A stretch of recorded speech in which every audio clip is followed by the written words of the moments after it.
choses de la terre pâliront peu à peu. Si tu lèves vers Jésus les yeux, Christ est pour moi un sauveur admirable, un conseiller, un ami merveilleux. Son nom béni n'a rien de comparable sur cette terre et là-haut dans les cieux. Vers Jésus lève les yeux, contemple son visage merveilleux, et les choses de la terre pâliront peu à peu. Si tu lèves vers Jésus les yeux, Christ est pour moi un sauveur admirable, un conseiller, un ami merveilleux. Son nom béni n'a rien de comparable sur cette terre et là-haut dans les cieux. Sur cette terre et là-haut dans les cieux.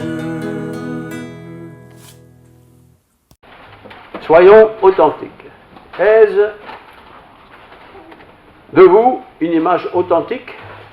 Avez-vous de moi une image authentique?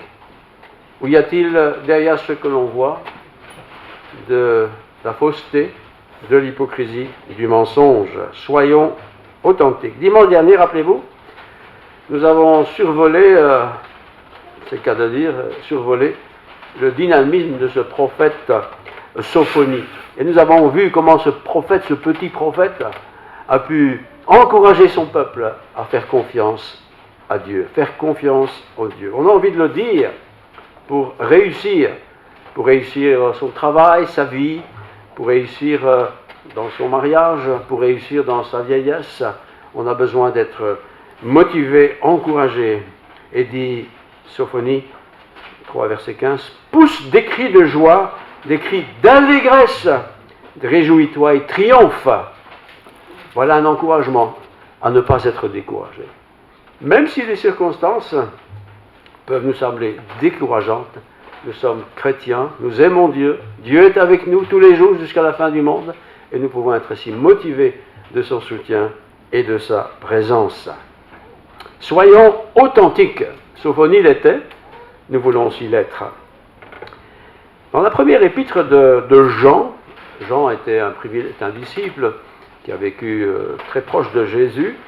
Il est écrit ceci, donc 1 Jean chapitre 1, versets 1 à 4. Ce qui était dès le commencement, ce que nous avons entendu,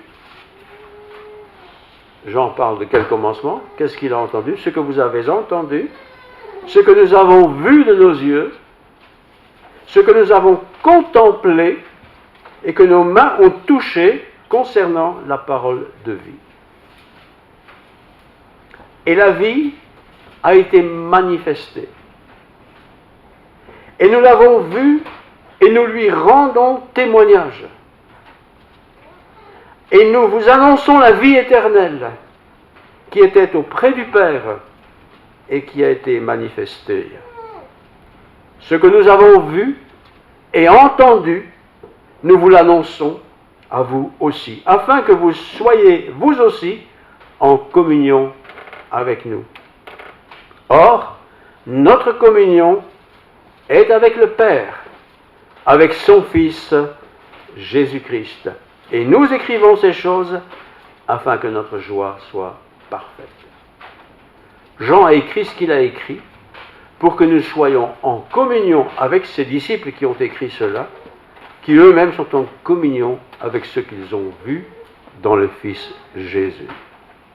Être en communion ne veut pas dire qu'il faut les prier, on ne prie pas les hommes, on prie Dieu, mais nous pouvons être en communion sur leur manière qu'ils ont eue de nous raconter ce qu'ils ont vécu, chacun dans son histoire, dans la relation avec Jésus, dans la parole de Dieu, et nous sommes encouragés aussi, nous aussi, à croire dans ces promesses faites, dans ces témoignages accordés au monde par la parole, pour que nous aussi nous ayons cette foi ancrée dans le Seigneur. On n'est pas dans le sentiment, je crois que, il me semble que, non, on est dans l'assurance. Alors vous vous rappelez bientôt, tous les petits-enfants le savent aussi, mais vous qui êtes âgés, vous savez que si vous avez eu un papa ou une maman qui dit « je vais te raconter une histoire », moi j'aime bien raconter des histoires. Alors on commence toujours par « il était une fois ». Vous vous rappelez à l'école, la maîtresse ou le maître va raconter une histoire, c'est une fable, hein. Il était une fois. On sait que ce n'est pas vrai, c'est une histoire, mais on est intéressé par cette histoire. En tout cas, quand moi je la raconte, tous mes enfants sont là, ils ne bougent pas, même ma femme est là, elle écoute aussi. Il était une fois. Et c'est le silence. On va entrer dans le mystère d'une histoire. On sait qu'elle n'est pas vraie, mais on entre dedans quand même, et on l'écoute avec plaisir, et on apprécie cette histoire, qui est une fable, mais qui est quand même une belle histoire. Dans la parole de Dieu, ce n'est pas tout à fait la même chose.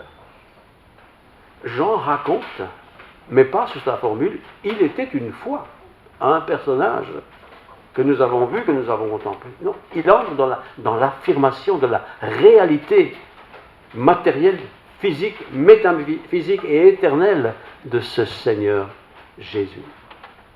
Et vous savez, la religion, elle a ça de dangereux, c'est qu'elle nous présente toujours des choses à notre dimension.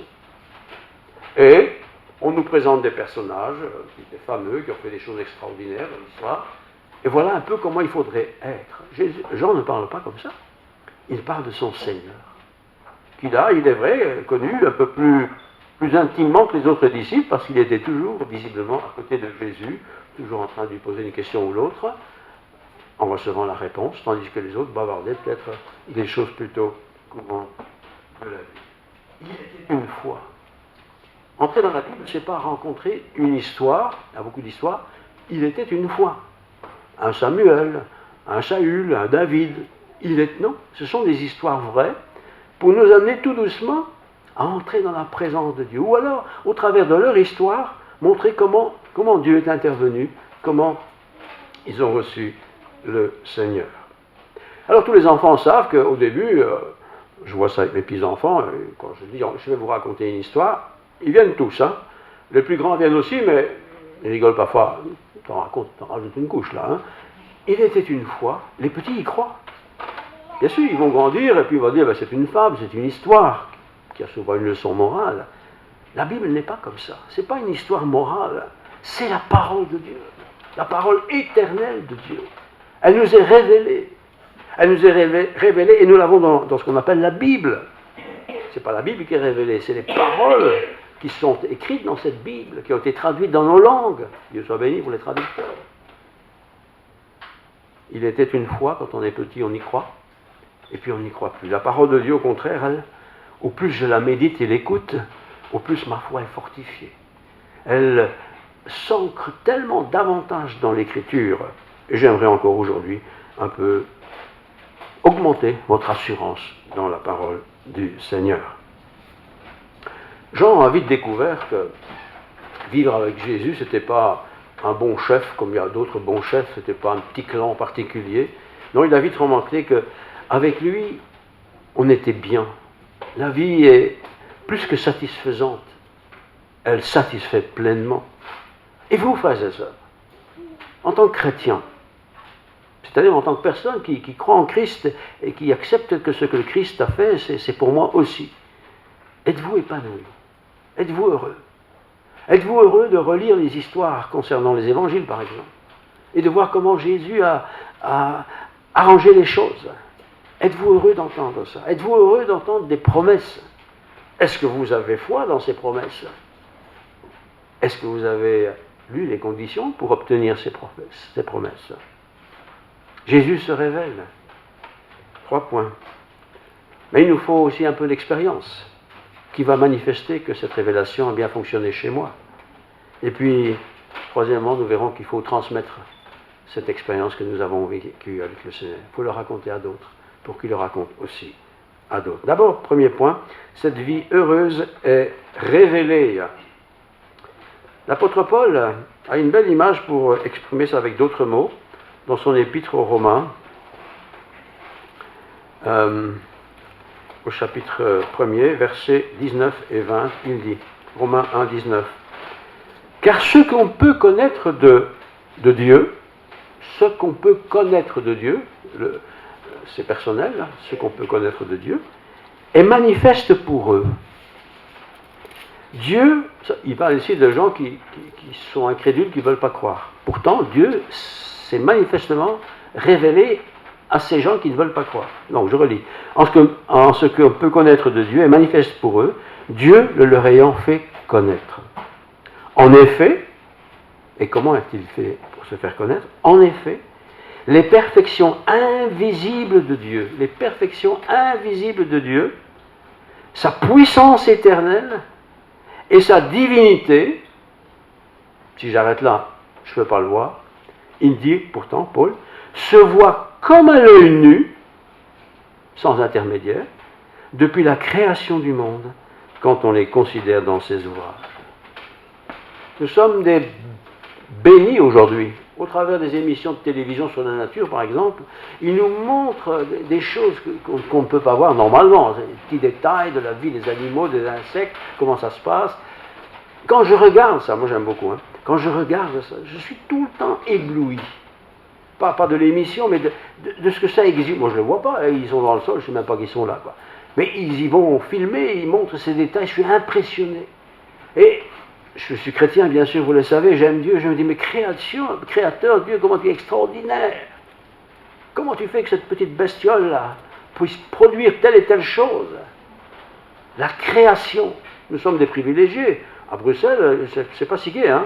Tous ces buildings, on ne voit pas grand-chose. Mais nous, ici, dans notre région, on a l'espace, on a la nature, on a plein de choses qui devraient nous faire exploser de confiance et de foi dans le Seigneur.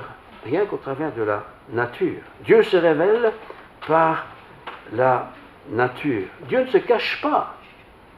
Et la nature nous révèle Dieu. Prenons un insecte, une fleur, une feuille d'arbre. Prenons mes frères et mes sœurs autour de nous. La vie d'un enfant qui vient au monde. Tout ça est extraordinaire. Et je ne peux pas me contenter de dire, c'est la nature. C'est pas vrai, ça, c'est pas la nature. C'est la puissance de Dieu qui entretient cette nature qu'il a inventée, imaginée et mise à notre disposition. La nature ne se cache pas, elle est ce qu'elle est. Mais aujourd'hui, nous avons, malgré tout, beaucoup de bonheur de ce que la technologie nous permet de voir des choses qu'on ne voit pas. La poule dans le poulailler, on la voit. Le coq qui chante, on l'entend. Mais il y a tellement d'autres choses, de vivants. Pas seulement des animaux, des fleurs, toutes sortes de choses, quoi. Tellement de choses. Ce qu'on peut connaître de Dieu, dit Paul aux Romains, se voit comme à l'œil nu. Est-ce que la nature m'approche de Dieu? Quand au printemps, on a semé quelques fleurs et que ces fleurs s'épanouissent, chacun dans leur variété, que ces fleurs ont des couleurs, qu'elles dégagent un parfum, qu'elles embaument la pièce. Au départ, ce n'était pas grand-chose. Ça a été planté, semé. C'est extraordinaire. Que puis-je faire d'autre, dit Paul, quelque part, que de m'approcher du Créateur? Nous sommes des privilégiés. Dieu se révèle par la nature. Dieu se révèle aussi au travers de sa parole. À l'Église, on sait qu'on va parler de la parole de Dieu. Mais est-ce que cette parole me parle?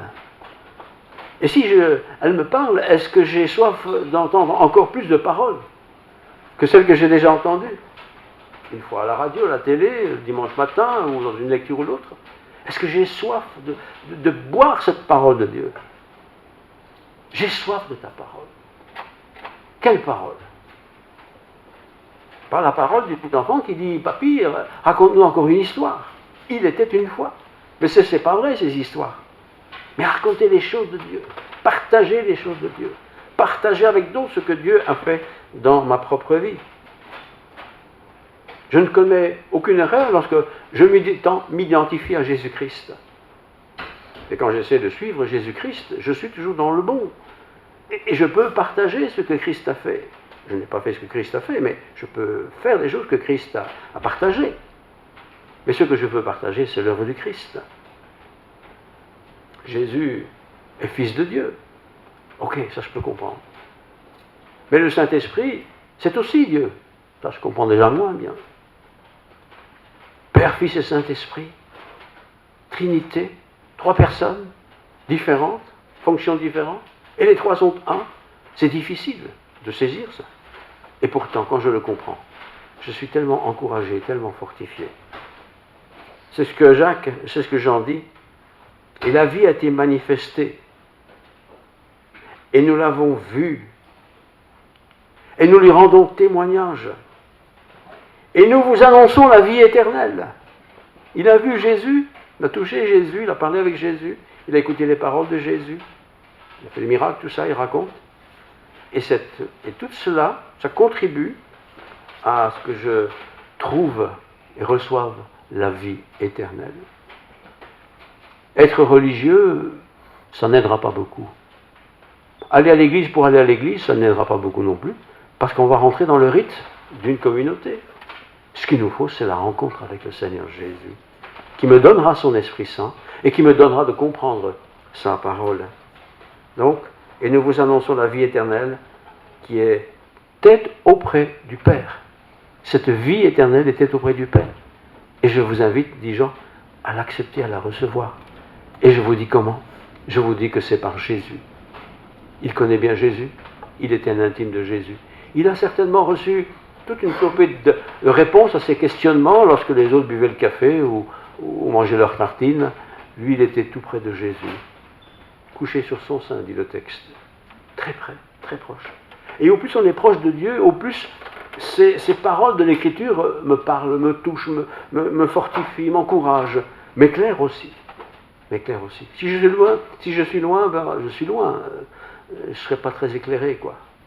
On va se contenter un peu de la religion. On va faire quelques petites pratiques. Mais ça, c'est mécanique, ça. C'est l'intimité que j'ai besoin. C'est l'intimité. Dans sa deuxième épître, au chapitre 2, versets 22-23, il est écrit « Qui est menteur? Celui qui nie que Jésus est le Christ. » Qui est menteur? Celui qui nie que Jésus est le Christ. Celui-là est l'Antéchrist, qui nie le Père et le Fils. Quiconque nie le Fils n'a pas non plus le Père. Et quiconque se déclare publiquement pour le Fils a aussi le Père. Quelle est ma foi? Est-ce que je crois dans le Christ? Et qu'est-ce que je crois du Christ? Qu'il est venu sur la terre, qu'il a été crucifié. Bon, beaucoup de gens sont venus sur la terre et ont été crucifiés. Mais il est ressuscité. Est-ce que je crois ça? Est-ce que vraiment, fondamentalement, est-ce que ça fait partie de ma foi dans l'œuvre du Christ? Deuxièmement, il a été crucifié à cause de moi. Non, pas à cause de moi. Il a été crucifié pour moi. Car j'aime le dire, s'il n'y avait eu que moi sur la terre, s'il n'y avait eu que moi, le Christ se serait fait crucifier pour me sauver, moi. Mais il l'a fait pour les milliards de personnes, les hommes, les femmes, de toute nation, de toute génération. Alors que puis-je faire d'autre si je comprends cette réalité que Christ est venu, Dieu incarné dans la personne de Jésus, dont on fêtait Noël il n'y a pas si longtemps que ça, il a grandi, il est devenu Jésus que nous connaissons, il a été baptisé par Jean, il respectait la tradition, et puis il a commencé à enseigner le peuple. Qu'est-ce qu'il a fait? Ben, il n'a qu'enseigné la vérité, mais il a été persécuté pour cela. Il était gênant, il embarrassait. C'est comme si tu disais aux enfants, il était une fois, et puis à un moment donné tu dis, et tu vas faire tes devoirs, et tu vas les faire maintenant. Casse tout là, vous voyez? On a ajouté la religion dans le discours de Jésus. Et la religion, c'est ce qui relie les gens dans leur pensée, dans leur attitude. Il n'y a rien à ajouter à l'écriture, il n'y a rien à enlever non plus. Christ est venu, afin que tous ceux qui croient en lui ne périssent point, mais qu'ils aient la vie éternelle. Tout ce qu'on ajoute vient du mal. Et on ajoute beaucoup de choses. Des règles, des systèmes, des organisations. Tu dois faire ceci, tu dois faire cela, il faut que tu fasses ceci et cela. Voilà. Et alors on entre dans un système qui est la religion. C'est-à-dire quelque chose qui relie des gens, mais plus autour de la personne de Jésus, mais autour d'une conception qu'on peut avoir parfois de Jésus. Celui qui nie Jésus, nie aussi le Père. Si on ne croit pas en Jésus, on ne peut pas dire qu'on croit en Dieu.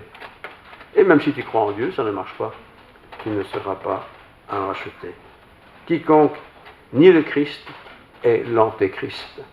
L'antéchrist, ce n'est pas seulement le diable, mais chaque fois que je nie le Christ ou que quelqu'un nie le Christ, donc il dit que ça n'existe pas, c'est pas vrai, c'est faux, il est l'antéchrist, celui qui est contre le Christ. Ce matin, j'espère de tout cœur que vous êtes tous des pro-Christ. Alors, troisième point, chapitre 1 Jean, chapitre 5, verset 20. Nous savons aussi que le Fils de Dieu est venu. Le Fils de Dieu est venu et qui nous a donné l'intelligence pour connaître la véritable. Il nous a donné l'intelligence pour connaître le véritable. Et nous sommes, le test, et nous sommes dans le véritable en son Fils Jésus-Christ. C'est lui qui est le Dieu véritable, son Fils, la vie éternelle. Jésus n'est pas un prophète parmi beaucoup d'autres prophètes. Sophonie était formidable, mais il n'est pas le sauveur. Il n'est pas Dieu. C'est un serviteur de Dieu. Moïse était un leader formidable, mais il était Moïse, il n'était pas Dieu. Jésus est le véritable. Et c'est Jésus que nous adorons. Ce n'est pas un prophète qui s'appelle X ou Z. Ce n'est pas un monsieur, ce n'est pas une dame, ce n'est pas une attitude, ce n'est pas une habitude, ce n'est pas une tradition. Ce n'est pas on fait comme ça. Tout ça, c'est les inventions des hommes. Mais c'est le Christ qui est venu sur cette terre. C'est le Fils de Dieu, c'est Dieu lui-même. Parce que Dieu se manifeste, se fait connaître dans trois formes. Sous la forme du Père, sous la forme du Fils et sous la forme du Saint-Esprit. Mais les trois sont un. Et quand on vient à Jésus, on vient à Dieu. Quand on accepte le Saint-Esprit, on accepte Dieu. On accepte Jésus, on accepte le Père. On accepte le tout. Et tout est révélé par la parole de Dieu, ce qu'on appelle la Bible. Dieu s'est fait homme. Alors, nous avons vu ces derniers temps toute une série d'images sur l'univers. Je ne sais pas si vous les avez vues comme moi, mais on se dit, mais c'est tellement grand, c'est tellement immense, c'est tellement infini qu'on se dit, mais si Dieu a créé tout ça, quel Dieu, c'est incroyable ça. Et ce Dieu qui a créé tout ça, c'est infini, on ne sait pas calculer. Et il s'est incarné dans cette personne qui est Jésus. J'ai dit, mais c'est tellement distant avec ce qu'on peut observer. Et pourtant, c'est la réalité. Dieu s'est fait connaître par Jésus. Et c'est justement Jean, qui était l'intime de Jésus, qui raconte ça. Il a dû entendre des choses importantes que les autres n'ont peut-être pas perçues. Parce qu'ils étaient occupés peut-être avec leurs choses. Comme nous, hein. Il y a des chrétiens qui ils sont remplis des choses de Dieu parce qu'ils sont intimes avec Jésus. Et d'autres, ils croient en Jésus, mais ils sont un peu comme les disciples, on mange, on bavarde, et puis c'est tout. Non, il y a une intimité à avoir avec le Seigneur. Et cette intimité, c'est pas seulement quand on est ensemble, c'est important, mais c'est aussi quand on est seul. On découvre Dieu. On découvre Dieu. On écoute Dieu au travers des paroles de la Bible qui sont révélations de Dieu. C'est pourquoi nous croyons que la Bible n'est pas Dieu, c'est du papier, mais elle nous révèle qui est Dieu. Je suis avec vous, dit Jésus, jusqu'à la fin du monde. C'est pas du blabla, ça. Je suis avec vous. Qui est le vous? Et le disciple. Je suis un disciple, alors il est avec moi. Alors pourquoi je me tracasse? Pourquoi je me trompe la tête en croyant que? Non, je suis avec vous. Il n'y a pas d'autre condition jusqu'à la fin du monde. Si vous croyez en moi, croyez aussi dans le Père. Si vous me croyez, vous verrez de grandes choses par le Saint-Esprit. Vous voyez, c'est pas mécanique, ça. C'est pas une question d'années qui passent et que je vais obtenir. Je l'ai tout en même temps. Quand je me convertis, quand j'accepte le Christ, quand je dis simplement au Seigneur, voilà, j'ai fait ma petite expérience de la vie, j'ai douté, j'ai critiqué, tout ça, bon, c'est le passé. Maintenant, je veux recevoir. Comme Jean le relisait pour cette épître, c'est pas très long, hein. Et c'est bien traduit en plus. Il dit, ben oui, c'était Jean, il était de la même nature que moi, que nous, et voilà comment il a fait. Il a laissé la porte ouverte de son cœur. Et Dieu ne force aucune porte, hein. Elle est ouverte. Si tu m'ouvres la porte, j'entre chez toi, je soupe avec toi. Il entre dans mon intimité. Voilà, Dieu, moi. Quelle intimité. Conclusion. Sous une forme imagée. Prenez un billet de 100 € sur la rue, quelque part, ce que vous faites. Vous la ramassez, en tout cas, moi je la ramasse. Mais je ne sais pas si ce billet est un vrai, ou si c'est un faux. Il est peut-être vrai, il est peut-être faux. Si je regarde, si je compare avec ce que j'ai, ça ressemble être vrai. Mais il est peut-être faux. Alors, pour savoir s'il est vrai, qu'est-ce que je fais? Je vais voir un spécialiste. Et le spécialiste, c'est sa spécialité, il regarde le billet, c'est un vrai, vous pouvez le prendre, c'est garanti. Ou il va dire, non, c'est un faux, vous ne pouvez pas le prendre, il ne sert à rien. C'est aussi comme ça avec Jésus-Christ. Il y a des faux Christ. Il y a aussi des faux prêcheurs de Christ. C'est faux. Ça ressemble. On dirait que c'est un vrai billet, mais c'est faux. On ne sait rien faire avec ça. Un billet qui est faux, d'ailleurs, il faut l'éliminer, il faut le détruire. Que de fausses religions dans le monde. Que de fausses religions. C'est des religions. Ça relie les personnes dans leur histoire. Ce que nous voulons être reliés, c'est à Christ. Car c'est lui, le médiateur entre Dieu et les hommes. C'est lui qui me relie à Dieu. Je ne dois pas passer par Marie, je ne dois pas passer par Pierre ou je ne sais pas qui. Non, c'est Christ qui est l'intermédiaire. Et il est l'intermédiaire parce que c'est lui qui a payé la note universelle, éternelle, prévue de tout temps, pour racheter tous ceux qui font confiance, qui veulent faire confiance en Dieu. Alors, je termine en disant, posons-nous 2-3 questions. Est-ce que je suis un chrétien? Si je dis oui, quel chrétien es-tu? Je suis protestant. Mais protestant, lui il est catholique, il dit la même chose que toi, mais il est catholique. C'est pas ça qui est important. Adventiste, charismatique, évangélique, ce sont des épithètes, des petits noms, des surnoms qu'on se donne. Ce qui est important, c'est de savoir si le Christ est entré dans ma vie. Et remarquez bien que Christ ne va jamais forcer ma vie. Je peux entrer? Ah non. Parce que je sais, par son esprit, que si je le laisse entrer, je vais devoir changer de vie. Je vais devoir arrêter ceci ou cela. Ou je vais devoir faire cela. Je le sais. Mais je n'ai pas envie de faire cela. Alors mon cœur reste fermé. J'aurais peut-être l'attitude d'un billet qui est faux. À première vue, il a l'air vrai. Mais je ne pourrai pas commercer avec, ça ne vaut rien. Alors je termine avec cette pensée de ne pas être dans une foi qui dit « il était une foi ». C'est une foi authentique, une confiance authentique, une confiance totale, authentique dans ce que le Seigneur a fait. Et l'épître de Jean, qui n'est pas très long, justement, explique bien, lui, Jean, ce qu'est le Christ. Et c'est le véritable. Il le sait. Et comme il le savait, il a pu avoir une attitude assez différente que celle de Pierre. Pierre s'est aussi converti après, mais il en a bavé, hein. Il a renié le Christ. Moi, je ne connais pas. Pourtant, il a vu les mêmes choses que Jean. Il a entendu les mêmes discours, il a vu les mêmes miracles. Mais je ne le connais pas. Mais non, parce qu'il pensait que simplement adhérer au groupe, c'était suffisant. Mais non, adhérer au groupe, ça ne sert à rien. Ce n'est pas suffisant. Il faut recevoir le Christ. Et ce jour de la réception, ça se fait une fois dans la vie. On peut le faire quand on est petit, on peut le faire quand on est ado, adulte, certains âgés, mais au plus vite c'est fait, au plus vite je serai bénéficiaire. J'ouvre la porte de mon cœur. Alors ça veut dire quoi ça? Arracher mon cœur, non? C'est-à-dire, je dis Seigneur, oui, c'est des choses qui me dépassent, mais moi j'ai besoin de savoir si le billet est vrai ou faux. Alors allez chez un spécialiste. Le spécialiste, c'est la Bible. Elle ne se trompe pas. Lisez la Bible. Elle te dira si ce que tu crois ou ce que tu voudrais croire est vrai ou il est faux. Accepte cette réalité de la parole de Dieu. C'est ce que Jean a dit, son épître est là, très clair, très court. Ça vaut la peine de le relire beaucoup de fois. Voilà, ce que j'ai entendu, je vous l'ai dit. Et c'est vrai. Il a assisté à la crucifixion. Il a vu la résurrection. Il a partagé un temps, la vie de la résurrection du Christ. Il a reçu le Saint-Esprit à la Pentecôte comme tous les autres. Et il a terminé sa vie, pas comme directeur d'une grande société, il a terminé sa vie en exode sur une île, l'île de Patmos, où là encore il a pu écrire des textes, l'Apocalypse notamment, et aussi ses épîtres, alors qu'il était isolé. Adhérer au Christ, recevoir le Christ, ce n'est pas un coup sûr, comme certains prédicateurs le disent, avoir le succès et la richesse et la fortune. Non, ton mariage va peut-être foirer. Oui, ton entreprise va peut-être crouler, c'est vrai. Mais il y a une chose qui ne peut pas s'écrouler, c'est le salut éternel. Et je n'ai pas besoin d'artifice, je n'ai pas besoin de faire tout un tas de trucs pour que je sois convaincu que je suis dans le bon chemin.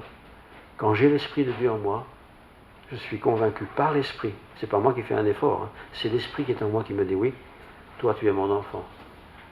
Quand tu quitteras cette terre, tu seras avec moi pour toujours. En attendant, tu peux compter sur moi. Je t'aiderai, je t'accompagnerai, je serai ton soutien. Mais fais ta part aussi. Sois droit, marche dans tes voies, écoute ma parole. Que Dieu nous bénisse. Relisez cet épître dans la semaine quelque part, il y en a, ils sont très courts, je le répète, et dites-vous, tiens, si moi j'avais été Jean, à la place du Jean qui a écrit, qu'est-ce que j'aurais écrit? Est-ce que j'aurais écrit ce genre de choses? Prions. Seigneur, nous ne sommes pas devant des textes qui sont des faux, inventés pour inventer une religion nouvelle. Ce n'est pas des histoires inventées pour quitter le judaïsme tel qu'il était connu.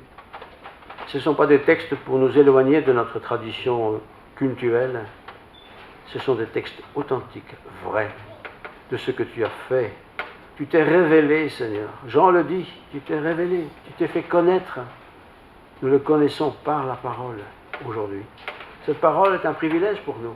Nous pouvons lire, relire, réfléchir, partager, communiquer, étudier, pour que nous soyons convaincus par ton Esprit Saint que tu es le chemin, la vérité et la vie. Bénis cette assemblée. Une nouvelle semaine est en route. Nous voulons et nous espérons que nous pourrons vivre cette semaine dans ta joie, dans ta paix et dans le partage aussi de cette bonne nouvelle à d'autres. Tellement d'autres personnes ne connaissent rien ou si peu. Donne-nous de saisir les occasions qui se présentent. Que la paix du Christ, la plénitude de l'Esprit Saint, la grâce de Dieu soit sur nous, sur nos familles, sur notre travail, sur notre Église, au nom de Jésus. Amen. Amen.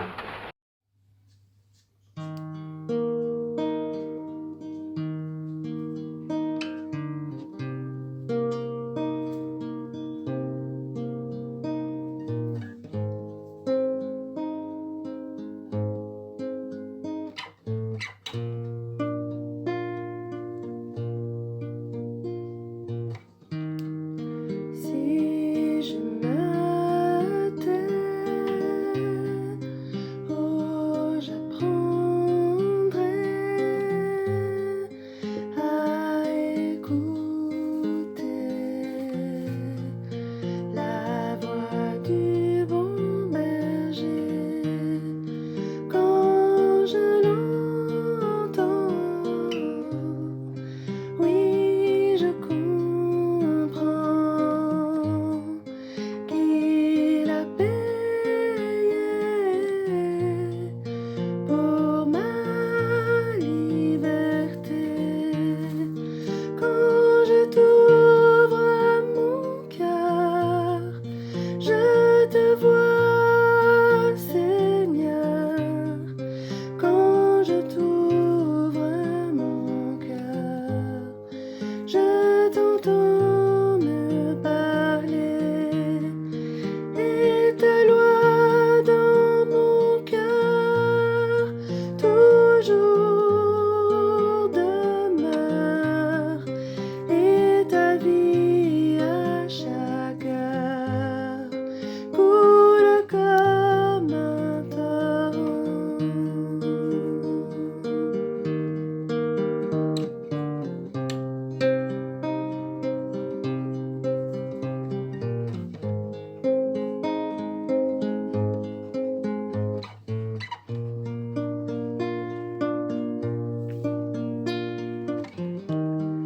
Si je me tais, oh, j'apprendrai à écouter la voix du bon berger quand je l'entends. Oui, je comprends qu'il a payé pour ma liberté. Quand je t'ouvre mon cœur, je te vois.